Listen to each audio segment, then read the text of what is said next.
All right, let's get right into it. We're talking about a huge topic in app development today, testing.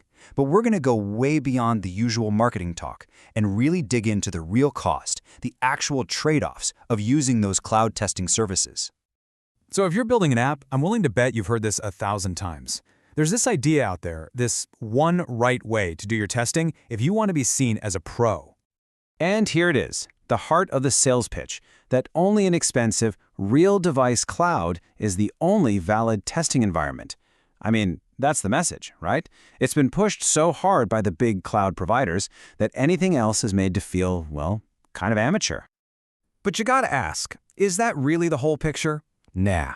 So in this explainer, we're gonna pull back that curtain. We're gonna look beyond the hype and see what this really means for you, especially the big downsides they don't exactly put in the brochure. All right, first things first, let's talk money, the price of admission. Yeah, cloud testing sounds super convenient, but what does it actually cost to even get started?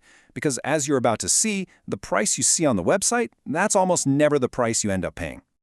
And this is where you see who it's really built for. For a giant corporation, a Fortune 500 company, paying for a cloud service is way cheaper than building their own massive lab full of phones. It's a no-brainer.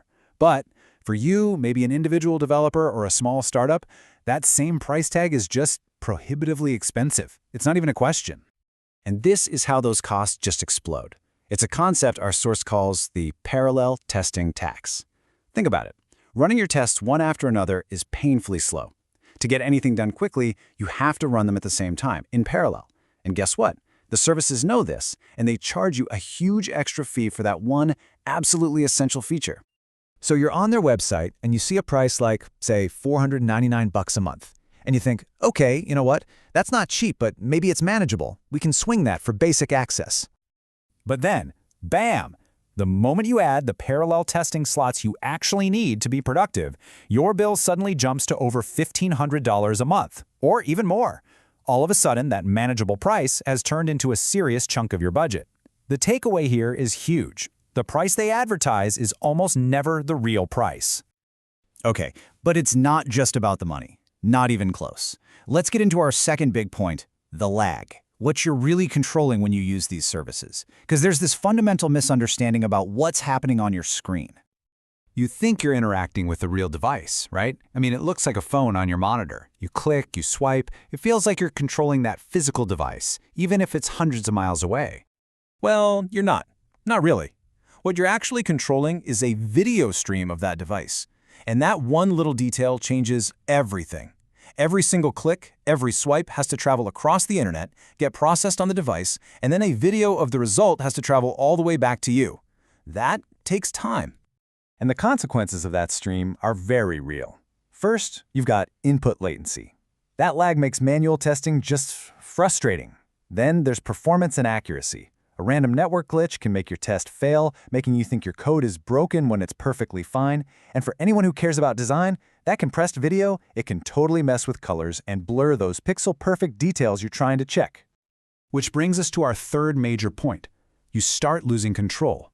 It becomes this debugging black box.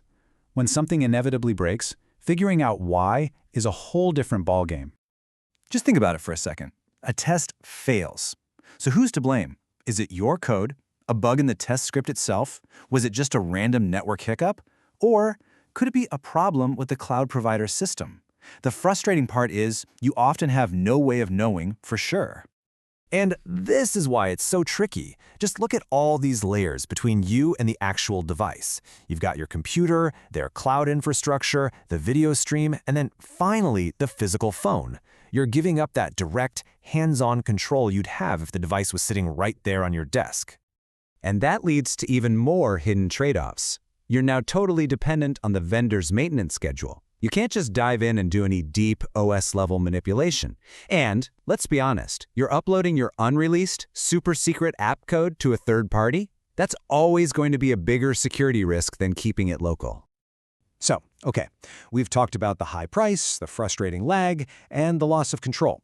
Where does all this leave us? Well, it means we need to stop thinking about this as dogma and start thinking about it as a strategy. It really comes down to two mindsets. On one side, you have the dogma, the marketing line. The cloud is the only answer for professional testing. But on the other side, you have strategy, which says, hey, let's use the right tool for the right stage of the project.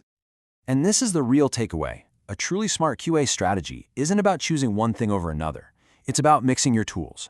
You use those fast, free, local simulators for like 90% of your work, the day-to-day coding and bug fixing.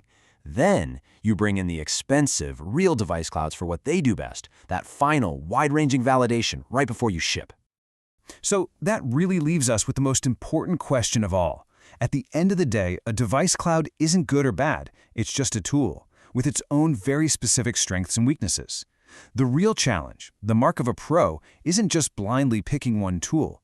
It's about understanding all these trade-offs and building a smart, efficient strategy that fits your project. So, what's the smartest testing mix for you?